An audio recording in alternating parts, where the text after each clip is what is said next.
Hello, welcome to Elements of Electrical Engineering classes. Today we are going to discuss the topic about alternating current through pure inductor by N. Subhash Chandra Bose. Please subscribe my channel for more electrical videos in Telugu.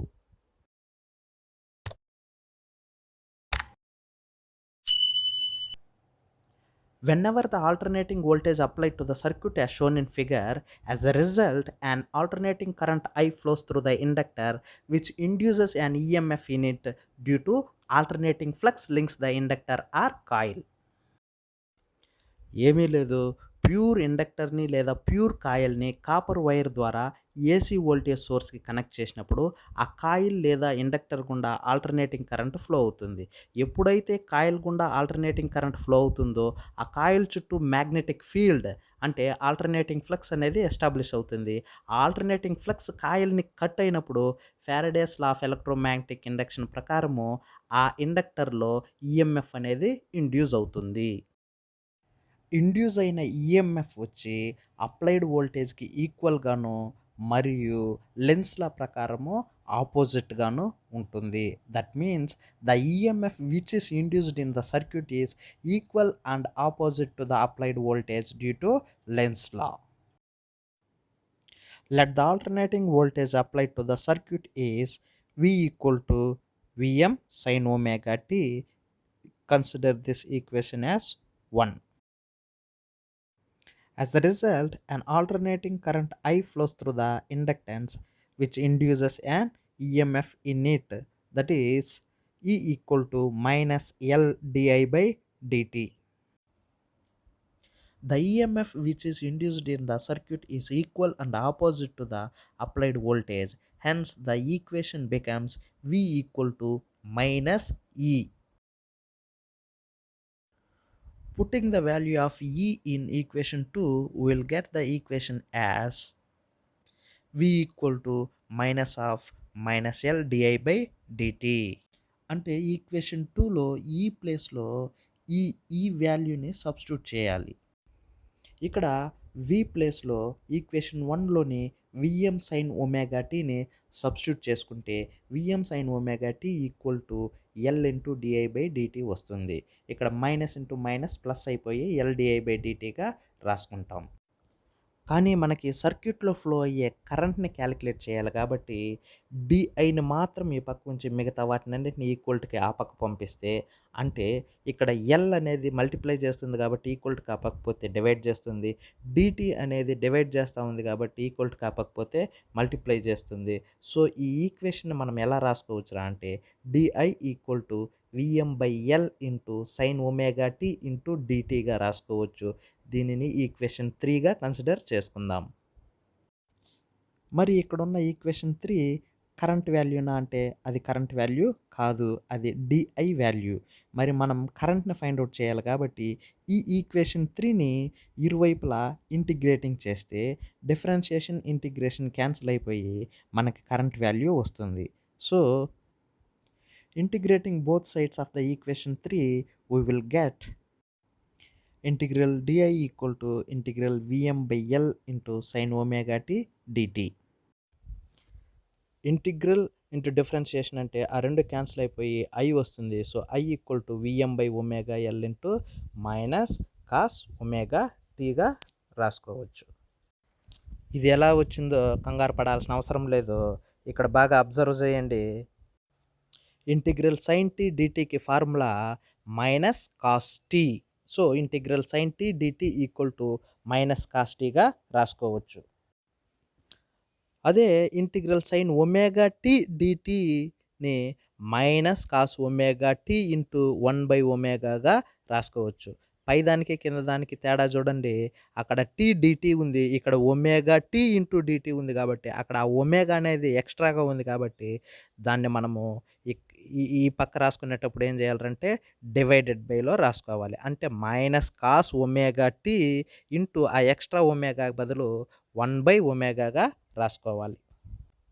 అదే ఇప్పుడు integral Vm by L into sine omega t dt కావాలరా అంటే Vm by L అనేది constant కాబట్టి దాన్ని integral నుంచి బయటికి తీసుకొని వచ్చి Vm by L integral sine omega tea into డిటీగా రాసుకోవచ్చు. ఇప్పుడు చూడండి, ఇక్కడ integral sine omega tea into dt ప్లేస్లో ఈ minus cos omega tea into 1/ఒమేగాని సబ్స్టిట్యూట్ చేస్తే మనకేమొస్తుందిరా అనేసి అబ్జర్వ్ చేస్తే Vm L into minus cos omega tea into 1/ఒమేగాగా వస్తుంది. That is equal to విఎం/ఒమేగా L into minus cos omega టీగా రాసుకోవచ్చు. దీనినే మనం ఇలా రిప్రజెంట్ చేసాం. ఇప్పుడు మీకు క్లియర్గా అర్థమైంది అనుకుంటాను. I equal to విఎం/ఒమేగా L into minus cos omega t అనేది ఎలా వచ్చిందో. ఈక్వేషన్ 1ని బాగా గమనిస్తే అక్కడున్న వోల్టేజ్ సైన్ ఫంక్షన్లో ఉంది. మరి ఇందాక మనం క్యాలిక్యులేట్ చేసిన కరెంట్ ఏమో కాస్ ఫంక్షన్లో ఉంది. So it is very difficult to compare voltage and current. So current ఈక్వేషన్ను కూడా మనము సైన్ ఫంక్షన్లోకి చేంజ్ చేస్తే మనకి ఈజీగా కంపేర్ చేయొచ్చు. సో కాస్ ఒమేగా టీని సైన్ 90 మైనస్ ఒమేగా టీగా రాసుకోవచ్చు. So current I equal to విఎం/ఒమేగా L into minus of sine 90 minus omega టీగా రిప్రజెంట్ చేస్తాం. ఇప్పుడు minus sine of 90 minus omega టీని సైన్ ఒమేగా టీ మైనస్ 90గా రాసుకోవచ్చు. ఈ ఈక్వేషన్లో 90 డిగ్రీస్ని రేడియన్స్లో π/2 గాను మరియు ఒమేగా ఎల్ని ఎక్స్ సఫిక్స్ ఎల్ గాను రిప్రజెంట్ చేసుకుంటున్నాం. అంటే ఇక్కడ ఒమేగా ఎల్ని ఎక్స్ఎల్ అంటే ఇండక్టివ్ రియాక్టెన్స్గా రాసుకుంటున్నాం. Wear XL equal to omega L is the opposition offered to the flow of alternating current by a pure inductance and is called inductive reactance. The value of current will be maximum when sin omega t minus π/2 equal to 1. Therefore, Im equal to Vm/XL. Substituting the equation 5 in equation 4, we will get I equal to Im sin omega t minus π/2. This is the equation of the instantaneous current we have got, that is I equal to Im sin omega t minus π/2. ఇప్పుడు మనం వోల్టేజ్కి కరెంట్కి మధ్య phase difference ఎంత ఉందో చూద్దాం. Applied voltage V equal to Vm sin omega t. Current at any instant I equal to Im sin omega t minus π/2. This is the equation of the current we have got, that is I equal to Im sin omega t minus π/2, and this is the equation of voltage. At time t, the phase of voltage is omega t. At the same time t, phase of the current is omega t minus π/2. Please mind it. What does it mean? At the same time t, this has phase omega t and this has omega t minus π/2. That means current is behind the voltage. First voltage grows, after that current grows. And how much is the phase difference between voltage and current?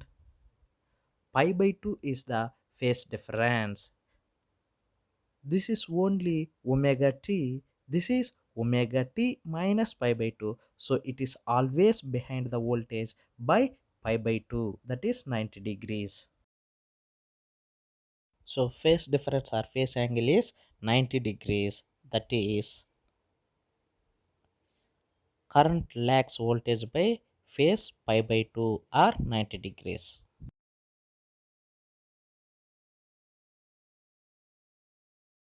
What about power factor? Cosine angle between voltage and current is nothing but power factor. So cos pi equal to cos π/2, that equal to 0. In AC through pure inductor, power factor is 0. Let us calculate the power dissipated in the circuit. Power consumed in the circuit రెండు రకాలు. One is instantaneous power, another one is average power. Instantaneous power is what is consumed at the moment, while average power is considered over the whole cycle. For instantaneous power, P equal to V into I, substituting the voltage and current values, then Pi equal to Vm sin omega t into Im sin omega t minus pi by 2. దీన్ని మనము minus VM sine omega tea into IM cos omega టీగా రాసుకోవచ్చు. ఎందుకంటే సైన్ని మనం cos ఫంక్షన్లోకి convert చేసినాం. ఇప్పుడు దీన్ని మనము 2తో మల్టిప్లై చేసి 2తో డివైడ్ చేస్తే PI equal to minus VM IM by 2 into sine 2 omega టీగా రాసుకోవచ్చు. ఇది మనకి instantaneous power. Now coming to the average power.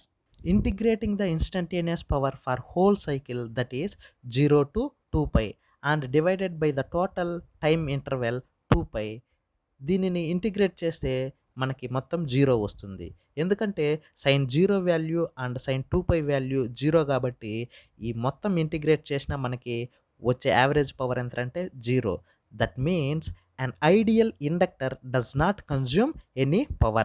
That means energy taken for one half cycle is returned back to the system in the next half cycle.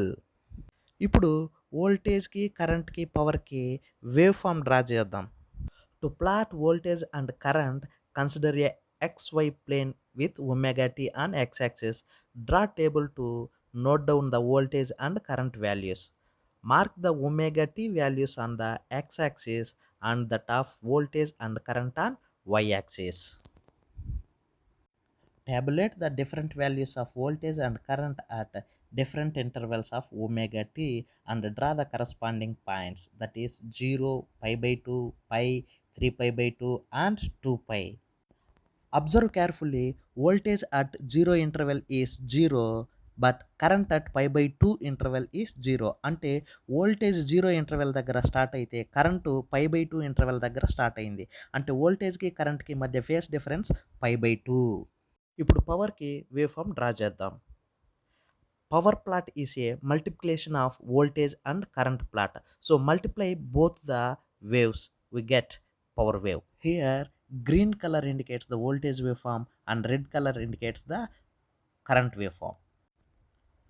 Plus V and minus I will give minus P. Plus V and plus I will give plus P. Minus V and plus I will give minus P. And minus V and minus I will give plus P. ఇది power wave. ఈ wave form X యాక్సిస్కి సిమెట్రీగా ఉంది కాబట్టి positive cycles negative cycles cancel అయిపోయేసి average power అనేది 0 అయిపోతుంది inductor సర్క్యూట్లో. Now I conclude this session with brief summary. ఎప్పుడైతే మనము ప్యూర్ ఇండక్టర్కి వోల్టేజ్ సప్లై ఇస్తామో ఆ ఇండక్టర్లో ఫ్లో అయ్యే current I equal to VM by XL into sine omega t minus pi by 2గా వచ్చింది. ఇక్కడ XL అంటే inductive reactance. So XL equal to omega L is the opposition offer to the flow of alternating current by a pure inductance and is called inductive reactance. So current I equal to IM sine omega t minus pi by 2గా మనకి వచ్చింది. Phase difference or phase angle between the voltage and current is pi by 2. So phasor diagram like shown in figure. Power factor for pure inductor circuit is 0. AC through pure inductor circuit లో instantaneous power Pi equal to minus Vm Im by 2 into sin 2 omega t గా వచ్చింది. And average power consumed by the circuit is 0. ఫైనల్గా వోల్టేజ్కి కరెంట్కి మరియు పవర్కి wave forms ఇలా వచ్చాయి. Thank you for watching this video. For more electrical videos in Telugu please subscribe my channel.